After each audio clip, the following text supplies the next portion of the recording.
औज़ुबिल्लाहिमिनश्शैतानिर्रजीम बिस्मिल्लाहिर्रहमानिर्रहीम।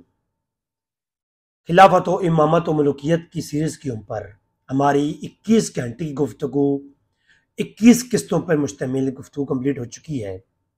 हमने इस मौजू को बड़े बगौर समझा है और उस पर तवील मुताले के बाद सिर्फ कुरान और शिया उलमा की किताबें ही पेश की हैं और शिया कैद के ऊपर हमने बहस की है और शिया भाइयों को दावत फ़िक्र दी है कि उनके अकायद में उन्हीं की किताबों के मुताबिक कितना तारुज़ है और इंट्रोडक्शन है। आज किस्त नंबर 22 में जो मैं आगाजिया शुरू करने जा रहा हूं वो उन्वान ये है कि हजूर ने वसीयत अपने बाद खलीफा मुकर्रर करने के लिए, इमाम मुकर्रर करने के लिए किसी के हक में नहीं कही है। अब अहले सुन्नत के यहां मौक़िफ़ ये है, जो आजकल के बाज का मौक़िफ़ और जो ये अभी फैलता हुआ नजर आ रहा है मौक़िफ़, वो कहते हैं खलीफा बिला फसल अबू बकर सिद्दीक़ की ज़ात है और हजूर ने अपने बाद अबू बकर को खलीफा मुकर्रर कर दिया था और वो इस पर दलाइल देते हैं। कई इशारतुन नस मौजूद हैं किताबों में, वो पेश करते हैं। शिया इसके बरअक्स करते हैं कि जी अबू बकर ने मौला अली को वसी और खलीफा मुकर्रर कर दिया था। तो हम इस बहस को शिया और सुन्नी दोनों किताबों से देखेंगे कि ये दोनों अकीदे सरासर बातिल और इंतहाई हकायक से दूर हैं। ना अहले सुन्नत के यहां ये तबका जो ये कहता है कि अबू बकर सिद्दीक खलीफा बिला फसल और ये हुजूर के वसीयत के तहत और हुजूर ने मुंतखब कर दिया था। बाज मैं आगे चल के कुछ दलाइल भी दे दूंगा, कोई ये ना कहे कि ये अहले सुन्नत में तो किसी ने ये दावा किया ही नहीं है। तो भाई दावा नहीं किया बल्कि पूरी पूरी क्लिप अपलोड कर रखे हैं उलमा ने कि खलीफा बिला फसल कौन है, अबू बकर है और ये खिलाफत अबू बकर जो है ये अल्लाह के नबी ने खुद मुंतखब की है। दूसरी तरफ कहते हैं कि मौला अली हैं, उनकी खिलाफत हक्का है और वो नसूस से साबित है और जो है वो अल्लाह के नबी ने खुद मुंतखब की है। हालांकि ये दोनों अकीदे बातिल हैं। हम बुखारी मुस्लिम की रवायात चंद एक इस मौजू पर कि अल्लाह के नबी ने कोई खलीफा मुकर्रर नहीं किया और ये अकीदा अल्लाह के नबी ने पेश किया।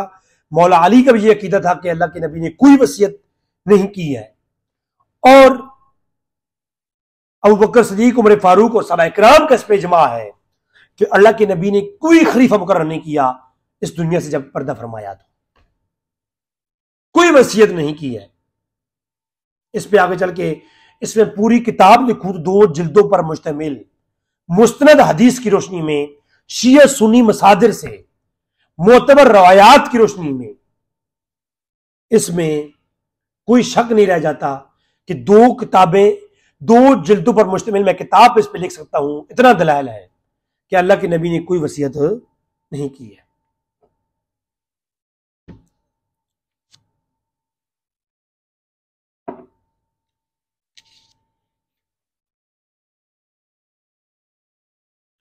हर दौर में दावा इमामत होते रहे आले बैत अतार में भी, और उसके ऊपर मैं पिछले एपिसोड दिखा चुका हूं कि आले बैत अतार आपस में लड़ते रहे कि मैं इमाम हूं, वसीयत मेरे हक में है, वो इमाम है, वसीयत उसके हक में है। हम नेजुल बलागा का मुताला करेंगे कि मौला अली का अकीदा क्या था। लेकिन जब ये लड़ाइयां होती रही तो इस बात की दलील है कि ये जो मनसूस इमामत का अकीदा है और खिलाफत का, ये कहीं भी नहीं था। अगर एक इमाम के 5 बेटे थे, इमाम बाकिर, इमाम जाफर या इमाम जैद, किसी के भी, तो उन 5 बेटों ने ही ऐलान इमामत किया था। तो आप बताएं, तो आले बैत का शदीद इख्तिलाफ और बनु सकीफा साइदा के अंदर बैठ करके वो मजलिस, वो इजलास के अंसार और मुहाजिरीन कहते थे कि एक खलीफा तुम में से होगा, एक खलीफा हम में से होगा। और वो बनु सकीफा के अंदर जो सहाबा का इजलास हुआ, बनु सकीफा वालों का, सहाबा इकराम का इजमा और जमा होकर के सहाबा इकराम के वो करना, मशवरे करना और वो इजलास करना, ये इस बात की दलील है कि सहाबा इकराम में भी ये अकीदा था कि खिलाफत मनसूस नहीं होगी, शूरा जमा, और कुरान में भी ये हुक्म है कि तुम शूरवी तौर पर अपने माबैन फैसले करो। सूरह शूरा के अंदर वो आगे हमारी बहस आएगी।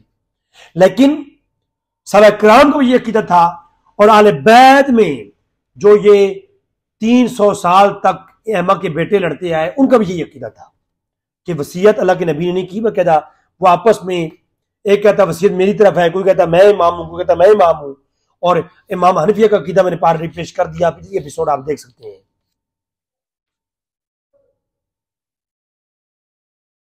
अगर खिलाफत और इमामत अली का इख्तलाफ ये सहाबा किराम के लिए कुफर का बायस बन गया, नऊज़ मिन ज़ालिक,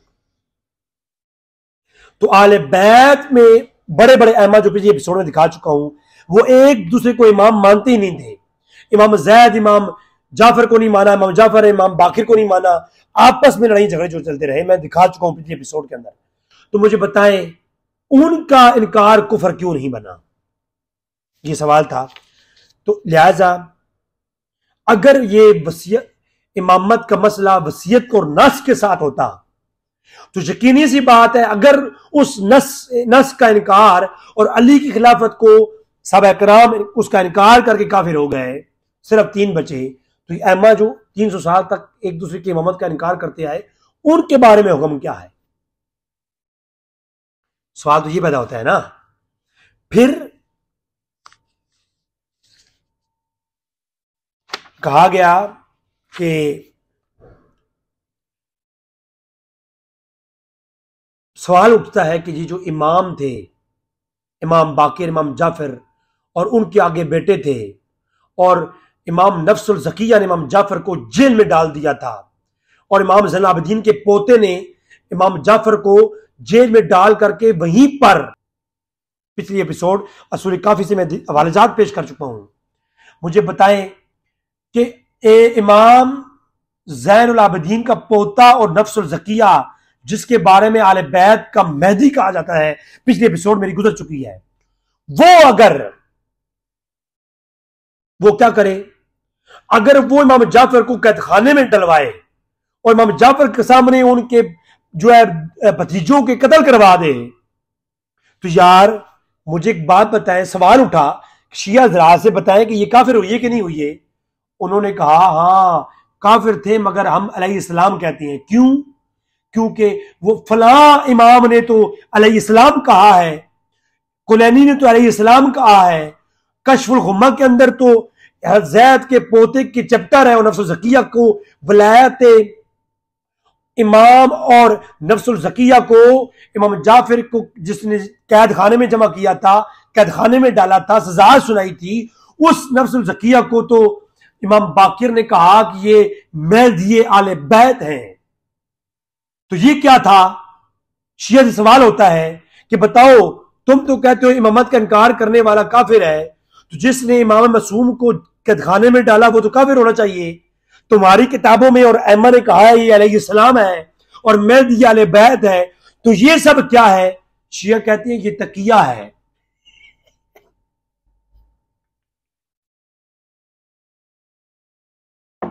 ये क्या है?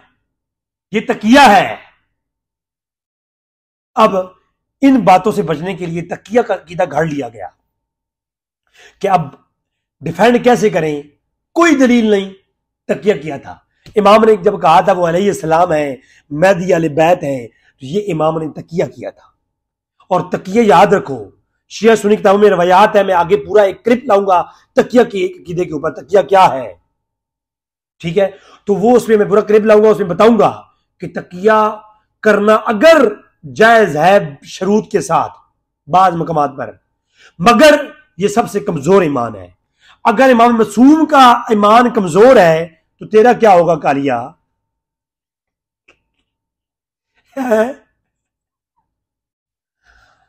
अगर अहमा मसूमीन का तकिया करना था और मौला अली का बकर उमर के सामने तकिया करना था, तो तकिया तो कमजोर ईमान होता है ना। ईमान का सबसे कमजोर दर्जा तकिया है, कुरान ने भी कहा है और हदीस के अंदर भी है, रवायात शिया सुन्नी किताबों में मुतफिक है। आगे पूरा एक चैप्टर में पूरा क्लिप लाऊंगा तकिया के ऊपर। तो तकिया सबसे कमजोर ईमान, अगर इमाम मासूमीन का कमजोर इमाम है, अगर इमाम ईमान की कमजोर दर्जे पर है कारिया, तो तेरा क्या बनेगा कारिया? लगा के तेल की जाए तेरी छतरौल, तो कालिया तेरे ईमान में क्या बनेगा? तू किस खाते में जाएगा? तो लिहाजा जिस आले बैत का एक जवान अली अकबर पूरी यजीदी फौज के परखच्चे उड़ा दे और यजीदी फौज भेड़ बकरियों की तरफ भागे, उस आले बैत के मौला अली के बारे में कहा जाता है कि उनको घसीट कर लाया गया, उनको मजबूरी बैत करनी पड़ी और 25 साल तकिया करके अबू बकर और उमर के साथ रहे हैं। उनकी बीवी की इज्जतें लूटी गई, घर लूटे गए, मगर वो खामोश रहे। क्यों? तकिया था। यानी मौला अली शेर खुदा ना रहे, हैदर करार ना रहे। मौला अली का इमेज शिया के अलावा तारीख में जो सबसे बड़े नासबी गुजरे हैं, उनके यहां भी मौला अली का ये इमेज नहीं पाया जाता जो शिया आज पेश करते हैं। उनके बीवी की इज्जतें लूटी गई, बनु कुरैश, वो आगे पूरे चैप्टर आएंगे मौला अली की खिलाफत के मुतालिक, कसीट के लाया गया कि नहीं लाया गया। मैं किसी गोशे को, जिंदगी शर्त है, किसी भी गोशे को अधूरा नहीं छोड़ूंगा इंशाअल्लाह। तुम्हारे बताना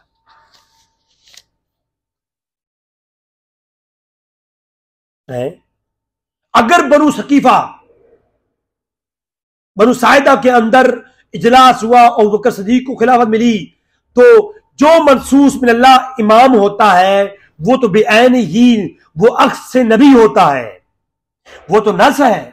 और नस वाले बंदे को, इमाम को ये हुक्म ही नहीं है कि वो किसी जगह अपनी गर्दन झुका करके किसी गलत काम के ऊपर गर्दन झुकाए और बैत कर ले। जैसे नबी होते हैं, नबी कुफर में बैत नहीं करते, वो मनसूस मिन अल्लाह होते हैं।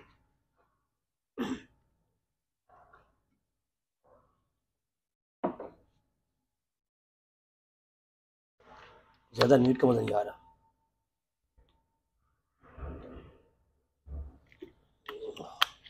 वो मनसूस मिन अल्लाह होते हैं, और मनसूस मिन अल्लाह जो इमाम होता है ना, उसको ये हक ही नहीं है, अल्लाह की तरफ से हुक्म ही नहीं है कि अपनी फरैज से रूगर्दानगी करे और किसी बातिल और गैर शरई फेर के ऊपर वो आमीन करे और बैत करे। उसको हुक्म ये है कि वो तलवार उठाए और जंग करे, जैसे जमलों के अंदर किया, सफैन के अंदर किया।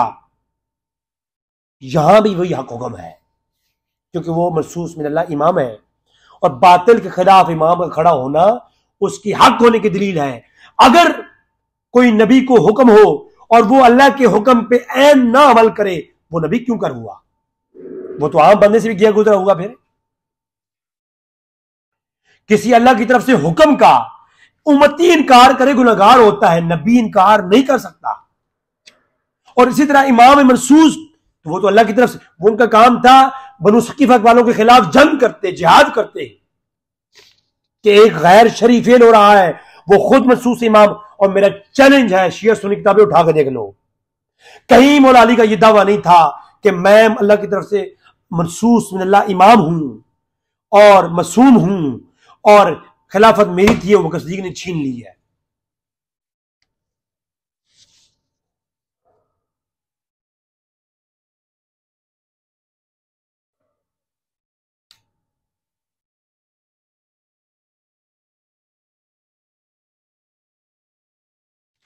यानी सोचने का अमर तो यह है कि मदीना के अंदर, बनु सकीफा के अंदर, जब ये उनको खलीफा नहीं बनाया गया और अल्लाह के हुक्म के खिलाफ किया गया, अल्लाह के नबी के हुक्म के खिलाफ किया गया। पहली बात थी, अगर वसीयत होती तो सारे सहाबा इकराम जमा ही ना होते। वो ये कहते भाई बात करने की जरूरत नहीं है, वसीयत तो मौला अली के हक में है। आले बैत बनु हाशिम, यार क्या मौला अली एक ही, उनके साथ एक ही बंदा था? पूरी मदीना अबू बकर के लश्कर में था, मौला अली के साथ एक बंदा खड़ा होने वाला नहीं था। अगर कहा जाए कि मौला अली के साथ तो एक बंदा साथ देने वाला नहीं था, तो फिर तो मौला अली इस हक में ही नहीं होने चाहिए कि उनको खलीफा बनाया जाए, क्योंकि उनकी सपोर्ट में तो एक बंदा भी नहीं है। और अगर मौला अली के साथ भी बनु हाशिम खड़े थे, बनु अब्बास खड़े थे, कुरैश मौला अली के साथ थे, तो किस चीज ने मना किया था मौला अली को कि वो एक गलत फैसला हो रहा था और उसके ऊपर अपनी नस का और अल्लाह के हुक्म का ऐलान ना करते। जो मौला अली जमल और सफैन में जा सकते हैं, उनको मदीना में किस चीज ने रोक लगा था?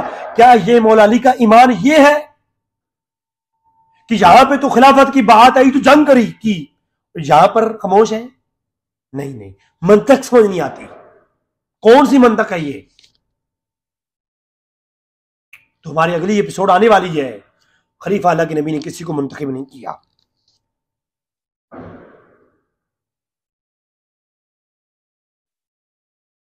हक और अल्लाह के दीन की जो नस है, जो हक है, वो तो गसब हो रहा था, जुल्म हो रहा था, जबर हो रहा था, आले बैत को घसीटा जा रहा था, दीन से इराफ हो रहा था, दीन में बिगाड़ हो रहा था, सरी नस के खिलाफ जा रही थी साहबा कराम।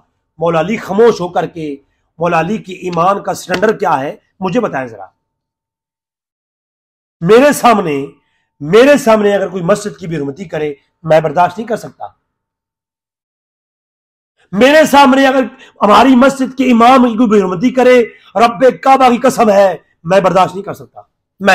मुझ जैसा एक लाचार और कमजोर और एक गुनाहगार शख्स अपने मोहल्ले के इमाम की बेइज्जती बर्दाश्त नहीं कर सकता। खुदा की इज्जत की कसम है। मौला अली, अल्लाह अकबर। तो मौला अली दीन का मजाक हो रहा था। जालिम और जाबिर और गासिब और जो है आले बैत को घसीटने वाले खलीफा बन रहे थे। मौला अली खामोश थे और उनके खलीफे बाद में उनके हाथ में बैत कर रहे थे और उनके वजीर बन रहे। वो आगे हमारी गुफ्तगू आने वाली है। पहली 5 एपिसोड में मैंने गुफ्तगू की है। वजीर रहे मौला अली, 25 साल तक उनके पीछे नमाजें पढ़ते रहे हैं। मजाक है? मौला अली का ये ईमान मुनाफिकीन की तरह ईमान था मौला अली का, कि मुंह पे कुछ और अंदर कुछ और, बगल में छुरा और मुंह में राम राम। 25 साल तक अबू बकर, उमर और उस्मान दीन को बिगाड़ते रहे, दीन का हुगलिया बिगाड़ते रहे। जो 25 साल तक उस हुलिये को देखता रहा, खामोश रहा, एक दिन स्ट्रगल नहीं की, मुझे बताओ वो किधर का जो है मोमिन था? वो उसके ईमान क्या मयार क्या था? वो मौला अली और हैदर करार नहीं हो सकता, कुछ और ही शिया का बनाया हुआ ढोंग हो सकता है। यार अजीब कहानी है। अपनी खिलाफत के 4 साल में तो जंगी कर डाली और पहले 25 साल अबू बकर, उमर और उस्मान के साथ रहे। इसका मतलब यह है मुजरिम का साथ देने वाला कौन होता है? क़यामत दिन उसको उसी के साथ उठाया जाएगा जो जिसके उम्मीदी था।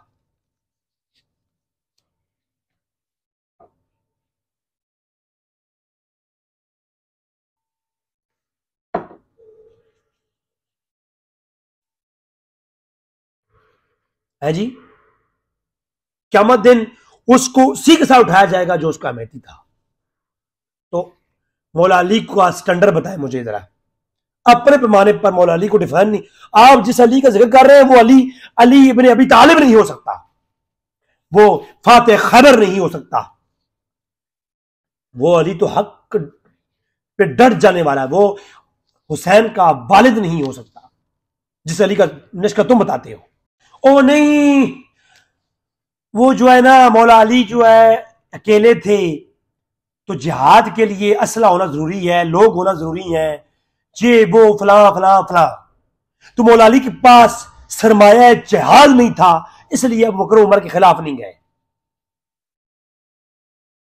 तो मैंने कहा फिर मौला अली से बेहतर तो उनके बेटे हुसैन है ना, कि उनके पास तो कुछ भी नहीं था, लश्कर भी नहीं था। मौला अली तो खड़े होते मौला अली के साथ तो बनु कुरैश खड़े थे और मौला अली का लश्कर हजारों का बन जाता अगर मौला अली मुनकर के खिलाफ खड़े होते। लेकिन हुसैन के पास तो कुछ भी नहीं था।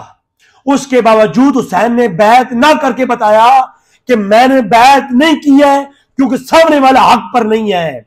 और मौला अली ने बैत करके बताया कि मैं और मौला अली फातेह खैबर हूं, मैं झुक ही नहीं सकता किसी के सामने, किसी बातिल के सामने। मैं अगर बैत कर रहा हूं तो उनमें शरायत हक्का समझ कर बैत कर रहा हूं, उनकी खिलाफत को खिलाफत हक्का समझ कर बैत कर रहा हूं।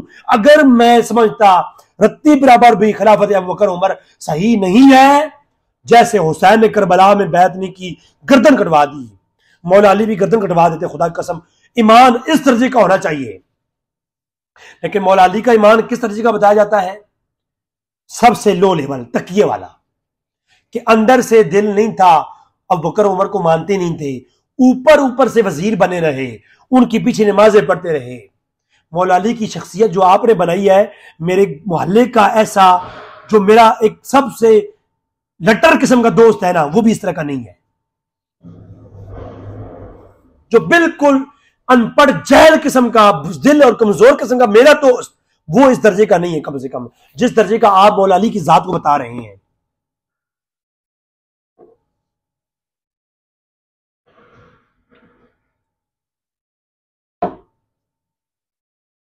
हाँ जी, कालिया, कालिया बता तेरा क्या होगा? कालिया तेरे साथ बुरा होगा। एक आम गैरत इंसानी रखने वाला शख्स वो गवारा नहीं करता उसके सामने कुछ बुरा हो। जैसे हुसैन ने बैत नहीं की और गर्दन कटवा दी, मगर सामने बातिल था, लेकिन सामने जब हक वाले थे तो फिर हसन ने भी बैत की। उनके अंदर शुरूत पाई जाती थी इस ईमान और इस्लाम की। और जरूरी नहीं है कि हाकिम जो है वो 100/100 ही उसके अंदर फैसिलिटीज हो, बास फैसले गलत भी होते हैं। बनु उमय्या का हम दिफा नहीं करते ज्यादा, मैं नहीं करता, कम से कम मैं अपनी बात कर रहा हूं। मगर अगर अगले मोमिन है, मोमिन होकर वो खता करते हैं तो उनके हाथ में बैत करने वाला मोमिन ही रहेगा, काफिर नहीं होगा। लेकिन अगर अगले काफिर है, गासिब है, जालिम है, उनके हाथ में बैत करने वाला भी जालिम और गासिब ही है, उनका साथ देने वाला होगा। अगर मुर्तद्दों के हाथ में बैत करने वाला, उसकी शरीयत क्या है मुझे बताएं जरा। अम्मा फातिमा सलामुल्लाह अलैहा के दरवाजे के ऊपर अगर कोई ऊंची आवाज कर दे, मैं कुरान और हदीस से साबित कर सकता हूं कि वो शख्स काफिर है। दर ज़हरा के ऊपर कोई ऊंची आवाज में बेअदबी करे, वो काफिर है। मेरी आगे इंशाल्लाह इस सीरीज के बाद मुनाकिब आले बैत के ऊपर सीरीज आएगी इंशाल्लाह। मैं इंशाल्लाह 40 एपिसोड में मुश्तमिल जो है आले बैत और उनके मनाकिब और उनके बारे में बात करूंगा और अदब आले बैत के ऊपर। तो मेरा ये मौकफ है, इसमें मैं चैलेंज कर सकता हूं कि दर ज़हरा के ऊपर ऊंची आवाज करने वाला, उसके ईमान, उसका अमाल बर्बाद है, वो मुर्तद है। तो मुझे बताएं, जिसका जो मुर्तद है, उन मुर्तदों के हाथ पे बैत करना और 25 साल उनके साथ वजीर रहना, मुझे समझ नहीं आती है।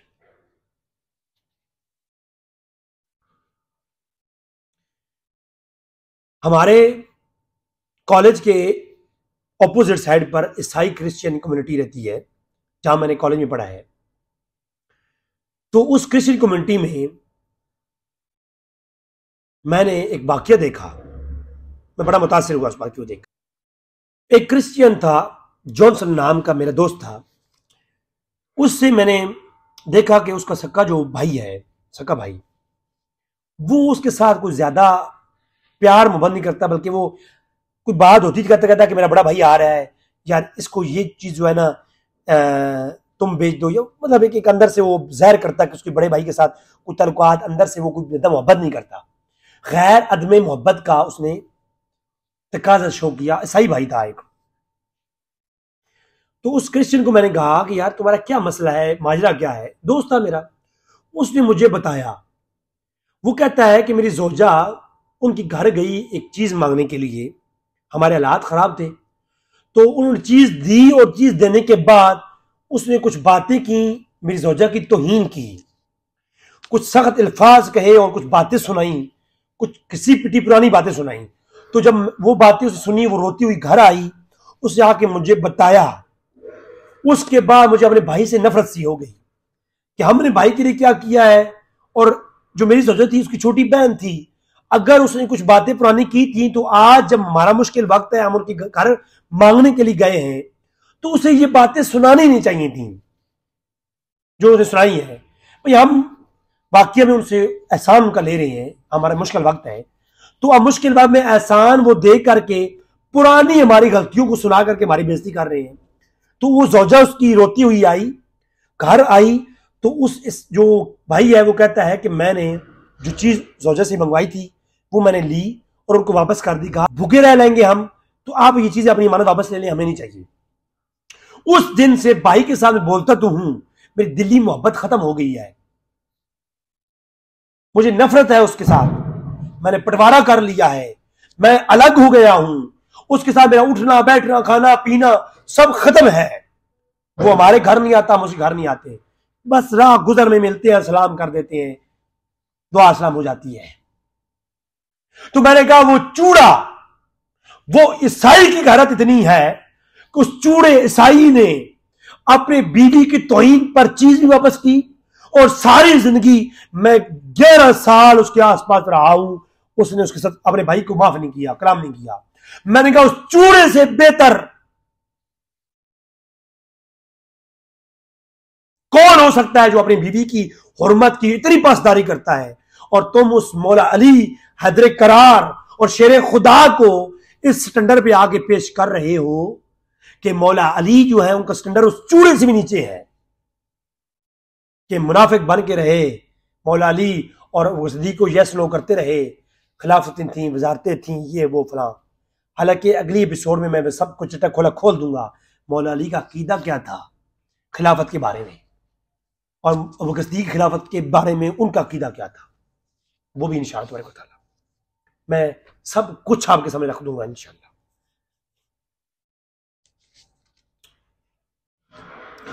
अगर उनको अगर कोई चूड़े की मिसाल जो मैंने दी है, इस मिसाल से कोई ये इस्तदलाल करे कि देखें चूड़ा भी तो भाई के साथ बोलता रहा है ना, तो ये मजबूरी के तहत बोलना पड़ता है। तो मैंने कहा भाई हिकमत थी तो चूड़े ने अपना घर अलग कर लिया, तो मौला अली उनके साथ वजारतों में क्यों रहे। मौला अली जब कूफा चले गए मदीना छोड़ करके, अपनी दौर खिलाफत में जिहाद किया और जिहाद की घर से कूफा मदीना छोड़ गए, कूफा चले गए मौला अली। जब हिकमत और मसलहत उस वक्त नहीं थी, कोई ऐसी वजह उस वक्त नहीं थी, और शहर छोड़ दिया, तर्क मदीना किया और कूफा चले गए, तो मुझे बताओ जब अबू बकर सिद्दीक ने जुल्म किया और फारूक ने जुल्म किया, तो अगर उनके साथ जंग नहीं करते तो कम से कम शहर छोड़ करके चले जाते, अपनी अलग चले जाते, कूफा चले जाते। उस वक्त साथ खड़े होकर वजीर क्यों बने रहे, तनख्वाहें क्यों लेते रहे, और जंग जीतने के मशवरे देते रहे, हर बात में पार्टनर रहे। तो यार हद हो गई है। मौला अली का स्टैंडर्ड कम से कम मेरे सामने कोई शिया बैठ के नहीं डिफाइन कर सकता इस अकीदे के साथ। ना नमाजें दोहराई मौला अली ने अपनी, और अगर दोहराई है नमाजें तो फिर कोई दलील दो कि मौला अली जो है वो नमाज जो गसदी के पीछे पढ़ते थे वो मुनाफिकाना नमाज थी, दिखावे के लिए, नौज बिल्ला मिन ज़ालिक, नौज बिल्ला मिन ज़ालिक।